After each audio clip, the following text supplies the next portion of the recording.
पहचान का संकट खड़ा कर दिया था उत्तर प्रदेश वासियों के सामने। एक पहचान का संकट आया था। यहां का नौजवान बाहर नहीं जा सकता था, पहचान छुपाने के लिए मजबूर था। उत्तर प्रदेश से बाहर निकलता था तो हे दृश्य देखा जाता था।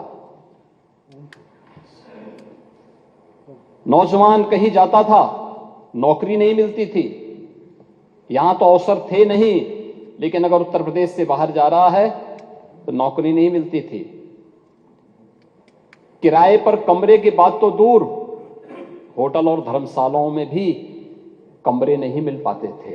ये उत्तर प्रदेश की स्थिति 2017 के पहले बना दी गई थी। महोदय, कौन जिम्मेदार है इस स्थिति के लिए? और आज उत्तर प्रदेश ने 22 जनवरी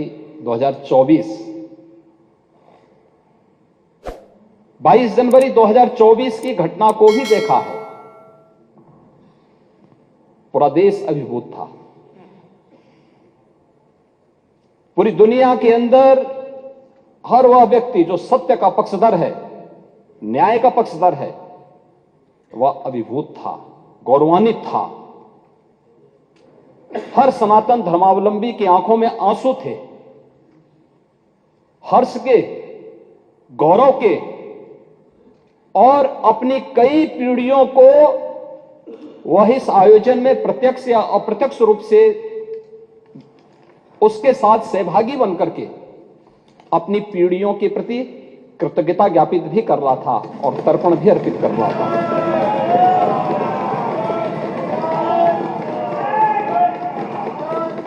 यह मेरा सौभाग्य है कि उस आयोजन में मैं प्रत्यक्ष रूप से था। वहां के वातावरण को मैं समझ सकता था। 25 करोड़ की उत्तर प्रदेश की आबादी और 140 करोड़ का हमारा देश,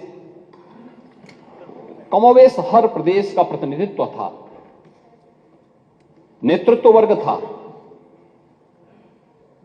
आदरणीय प्रधानमंत्री जी की उपस्थिति थी, पूज्य संतों के, आचार्यों की और समाज के हर तबके की उपस्थिति वहां पर मौजूद थी। अद्भुत वातावरण था, ऊर्जा से भरपूर था।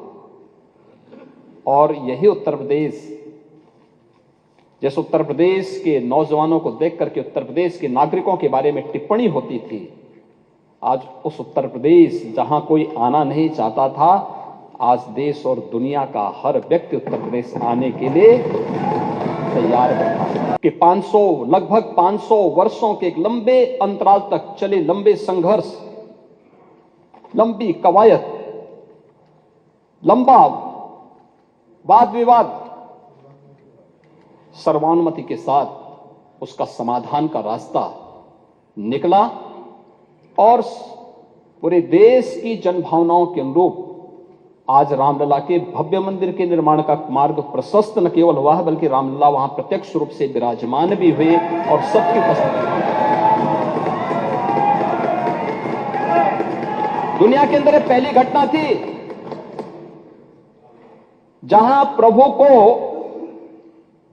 अपने स्वयं के अस्तित्व के लिए स्वयं प्रमाण जुटाने पड़े थे, स्वयं प्रमाण जुटाने पड़े थे। लेकिन राम की मर्यादा हमें धैर्य की प्रेरणा देती है। उस धैर्य के साथ जो 500 वर्षों के एक लंबे अंतराल को सनातन हिंदू धर्मावलंबियों ने व्यतीत किया, ये वे धैर्य उस प्रसन्नता के रूप में, दीपोत्सव के रूप में, आतिशबाजी के रूप में 22 जनवरी को पूरी हिंदुस्तान के अंदर और दुनिया के अंदर जहां कहीं भी हम देख रहे थे, हर ओर से एक ही आवाज आ रही थी। यह अद्भुत क्षण था और हमें प्रसन्नता इस बात की थी, हम अंतःकरण से प्रसन्नता इस बात की थी कि प्रभु तो विराजमान हुए हैं। उनके भव्य और दिव्य प्रतिमा की प्राण प्रतिष्ठा का कार्यक्रम संपन्न हुआ है, भारत के गौरव की प्राण प्रतिष्ठा का कार्यक्रम संपन्न हुआ है।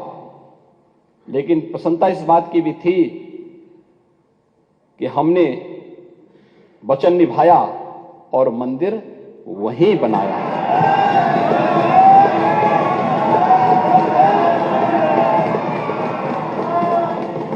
जो कहा सो किया। अयोध्या नगरी को प्रतिबंधों और कर्फ्यू के दायरे में जरूर लाया गया था पिछली सरकारों के समय।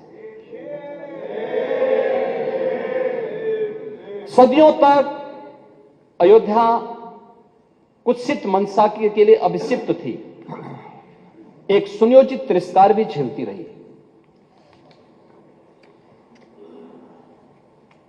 लोक आस्था और जनभावनाओं के साथ ऐसा खिलवाड़ संभवतः दूसरी जगह देखने को नहीं मिला होगा।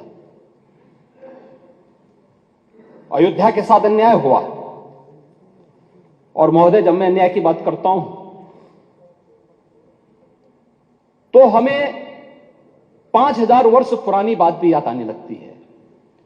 उस समय पांडवों के साथ भी अन्याय हुआ था, और उस समय कृष्ण गए थे कौरवों के पास।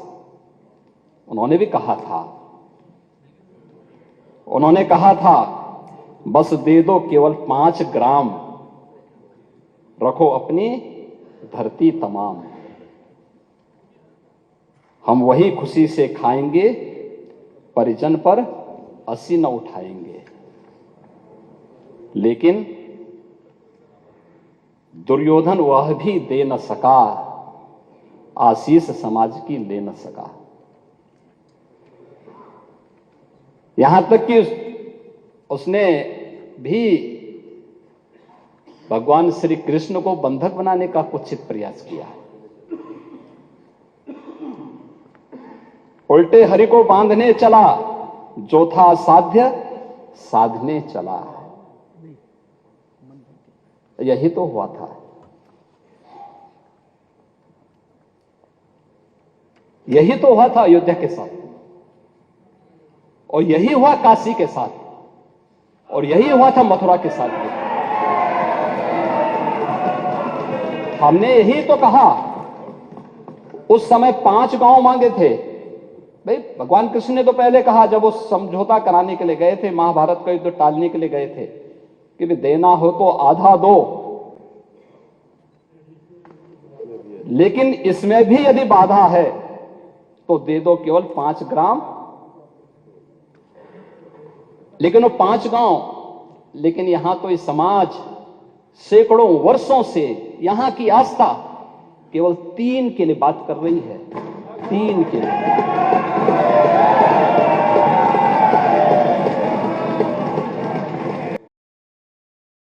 It's no secret that some of India's best software engineers go on to work with the अवतरण की धरती है, असामान्य नहीं है। वो असामान्य यानी उसको एक सामान्य स्तर पर नहीं मान सकते, लेकिन एक जिद है, और उस जिद में जब राजनीतिक उसमें तड़का पड़ने लगता है और वोट बैंक बनाने की राजनीति होने लगती है, तो वहीं से फिर विवाद की स्थिति खड़ी होने लगती है। यानी लोक आस्था, भारत के अंदर लोक आस्था का अपमान हो, बहुसंख्यक समाज गिड़गिड़ाए, ये पहली बार देखने को मिला। दुनिया देख रही है, स्वतंत्र भारत में काम पहले होना चाहिए था, 1947 में प्रारंभ होना चाहिए था, और उस आस्था के लिए बार बार गुहार लगाता रहा। हमने तो केवल 3 जगह मांगी, अन्य जगहों के बारे में कोई मुद्दा नहीं था। अयोध्या के लिए, और देखिए अयोध्या का उत्सव लोगों ने देखा तो नंदी बाबा ने भी कहा, भाई हम काहे इंतजार करें।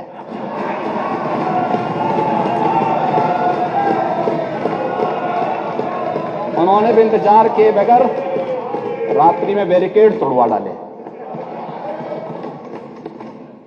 और हमारे कृष्ण कन्हैया कहां मानने वाले हैं।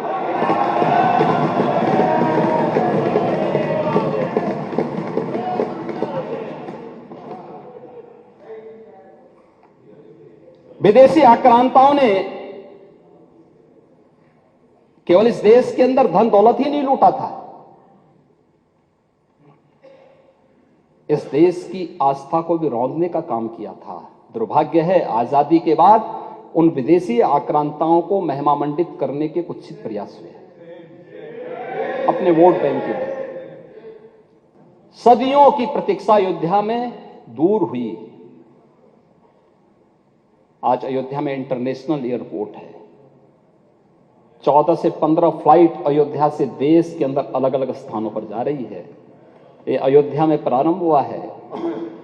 जो अयोध्या को पहले छूना नहीं चाहते थे, आज अयोध्या इंटरनेशनल एयरपोर्ट देने वाला देश का एक प्रमुख राज्य और देश के 4 इंटरनेशनल एयरपोर्ट के साथ उत्तर प्रदेश अपने 9 एयरपोर्ट को क्रियाशील कर चुका है और 10 और को हम क्रियाशील करने जा रहे हैं।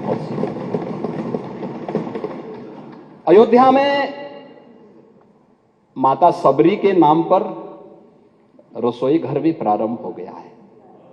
क्या माता सबरी के अनुयायी पीडीए के हिस्से हैं या नहीं है? रेन बसेरा भी अयोध्या में बन गया है और ये निषाद राज के नाम पर बन गया है। क्या निषाद राज के अनुयायी पीडीए के पार्ट हैं या नहीं हैं? प्राचीन कुंडों का पुनरुद्धार हो रहा है। भरत कुंड, राम की मर्यादा, परिवार की मर्यादा, क्या परिवार की मर्यादा है? यहां तो पीडीए, हमारे डिप्टी सीएम ने कहा, पीडीए का मतलब है परिवार डेवलपमेंट अथॉरिटी। ब्रजेश जी ने अभी अपने उसमें कहा उनके पीडीए में और लोग हैं लेकिन चच्चू नहीं है। वो बेचारे हमेशा ठगे जाते हैं ऐसे। कब तक ये न्याय होगा? पता नहीं। महाभारत को एक बार पढ़िए, महाभारत। हाँ, एकदम। आखिर परिवार के 3 सदस्यों के नाम थे, चच्चू के नाम क्यों नहीं था?